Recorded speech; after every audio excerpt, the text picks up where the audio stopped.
Hello student, कैसे हैं आप। नेक्सस एजुकेशन पॉइंट में आपका स्वागत है। हम हाजिर एक नई वीडियो के साथ।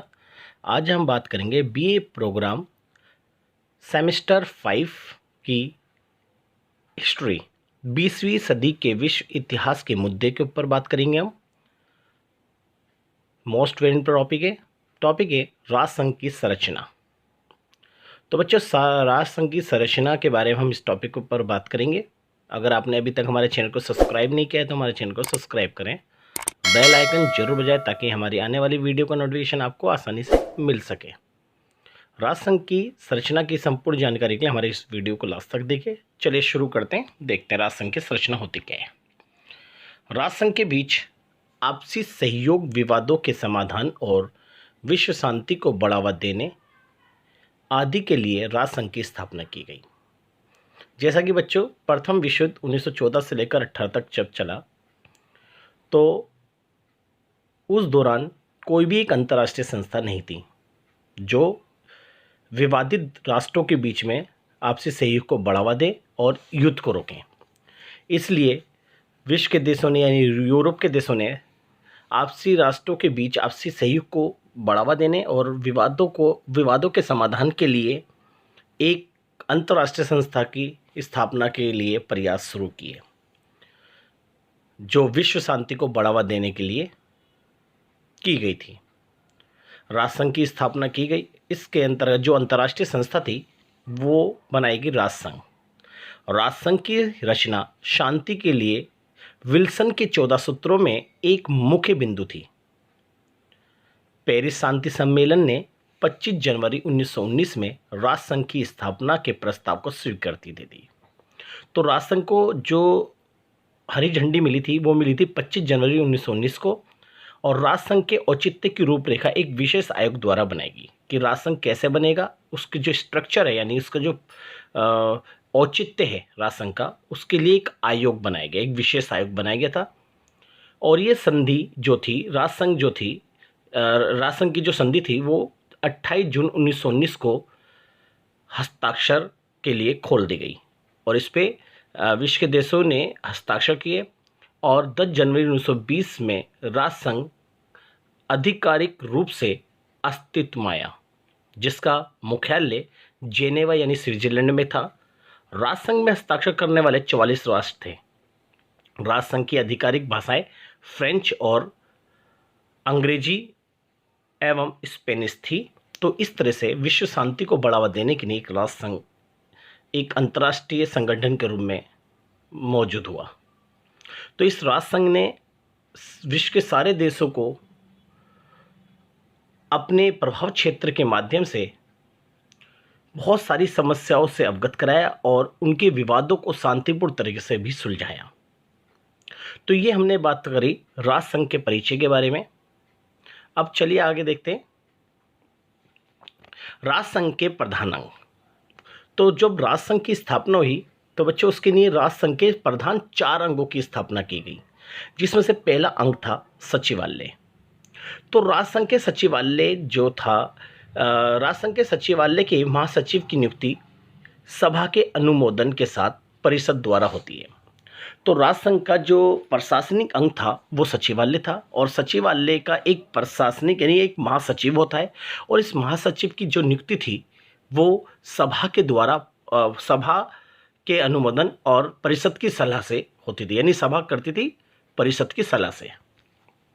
सचिवालय के कार्य के लिए आवश्यक कर्मचारी व अधिकारी भी होते थे, जिनकी नियुक्ति महासचिव द्वारा परिषद की सलाह से होती थी। यानी सचिवालय में जो आवश्यक कर्मचारी और अधिकारी होते थे, यानी महासचिव के अतिरिक्त कर्मचारी अधिकारी, वो महासचिव के द्वारा ही परिषद की सलाह से होती थी उनकी नियुक्ति। और इसके कार्य क्या थे, जैसे सचिवालय जो था उसका पहला कार्य था, सचिवालय का कार्य संघ के सभी अंगों की सहायता करना। अगर जो 4 अंग हैं उनको अगर कोई हेल्प की जरूरत है उससे सचिवालय करेगा, क्योंकि एक प्रशासनिक अंग है। ये महासभा और परिषद के विचाराधीन विषयों की सूची तैयार करता है, जो कि महासभा परिषद के अंदर जो समय समय पर बैठकें होती है उनका डाटा रखना और उनके सारा रिकॉर्ड्स ब्यौरा रखना इस सचिवालय का काम था। और विभिन्न विषयों की अगर कोई कार्रवाई किसी विषय पर चल रही है तो उनकी सूची तैयार करना ये सचिवालय का काम था। सचिवालय बैठकों की कार्रवाई का विवरण भी रखती है और जितनी भी कार्रवाई होती थी संगठन की उसका सारा ब्यौरा भी रखने का दायित्व सचिवालय था, क्योंकि सचिवालय से कभी भी किसी भी बैठक के बारे में यानी उसकी संपूर्ण जानकारी या उसकी रिपोर्ट को पेश करने का आदेश दिया जा सकता था। क्योंकि इसलिए सचिवालय सभी बैठकों की कार्रवाई का विवरण भी रखती थी और जो विश्व लेवल पर सभी देशों में जो व्यवहारिक रूप से जो चल रहा था उस दौरान उस सब की जानकारी रखना भी सचिवालय के पास ही होता था। राष्ट्रसंघ का दूसरा जो अंग है वो है सभा। तो राष्ट्रसंघ की सभा सभी सदस्य राष्ट्रों की एक सभा थी, यानी जो राष्ट्रसंघ के जितने भी सदस्य थे वो सभा के भी सदस्य ही माने जाते थे और इस सभा में सभी सदस्य अपनी अपनी बातों को रखते थे।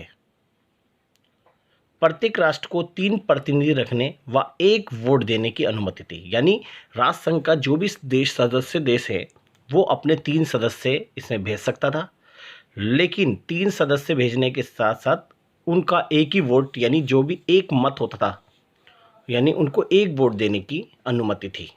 इसकी वर्ष में कम से कम 1 बैठक होना अनिवार्य थी। सभा के निम्नलिखित कार्य थे।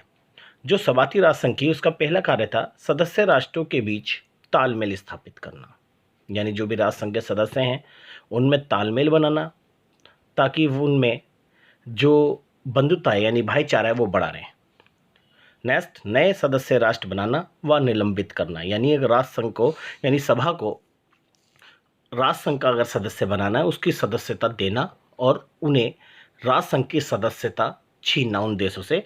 और ये सभा जो काम करती थी ये परिषद की सलाह से काम करती थी, यानी इसका दायित्व था राष्ट्रसंघ के नए सदस्य को बनाना और उनको उनकी सदस्यता छीनने का काम सभा को दिया गया था।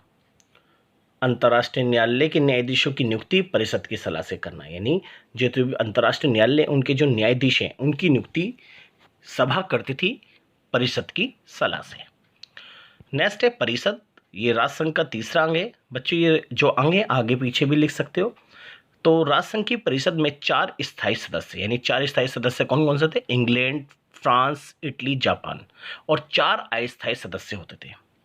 परिषद के स्थायी सदस्य सभा द्वारा निर्वाचित होते हैं, यानी जो अस्थायी सदस्य थे वो सभा के द्वारा निर्वाचित होते थे। अस्थायी सदस्यों का कार्यकाल 3 वर्ष होता था। तो बच्चों ये जो राष्ट्रसंघ के जो परिषद के जो सदस्य जो होते थे ये महासभा के द्वारा यानी सभा के द्वारा नियुक्त किए जाते थे, यानी यहाँ पर ये स्थायी और अस्थायी की बात है। कार्यकाल जो अस्थायी सदस्य है उनका कार्यकाल 3 वर्ष था, जबकि स्थायी सदस्यों का कार्यकाल आजीवन काल था।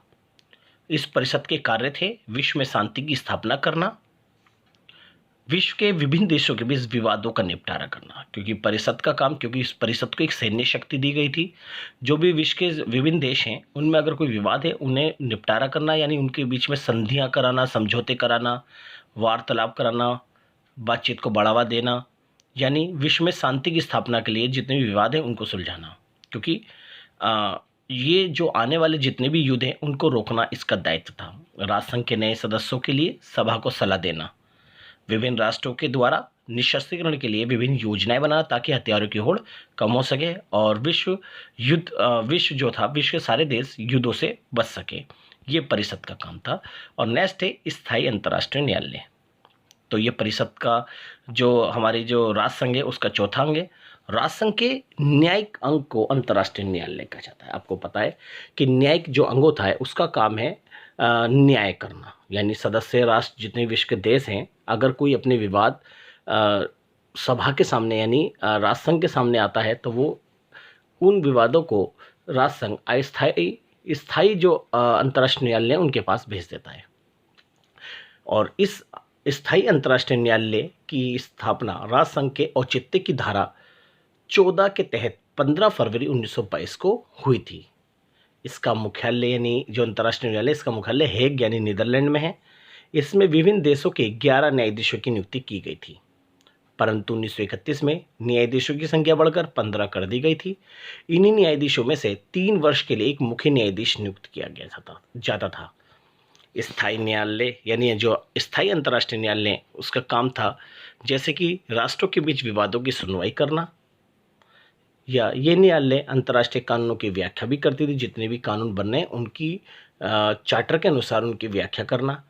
न्यायालय को परामर्श देने का अधिकार प्राप्त था और कोई भी परिषद अगर स्थायी अंतर्राष्ट्रीय न्यायालय से कोई कानूनी या किसी प्रकार या संधि की या समझौते के लिए कोई परामर्श चाहिए, उनको परामर्श देने का दायित्व भी अंतर्राष्ट्रीय न्यायालय को था। तो ये हमने बात करी राष्ट्रसंघ की संरचना के बारे में। इसे बहुत अच्छे कर लीजिएगा। अगर आपने अभी तक हमारे चैनल को सब्सक्राइब नहीं किया तो हमारे चैनल को सब्सक्राइब करें, बेल आइकन जरूर बजाएं, लाइक कमेंट शेयर करना ना भूलें।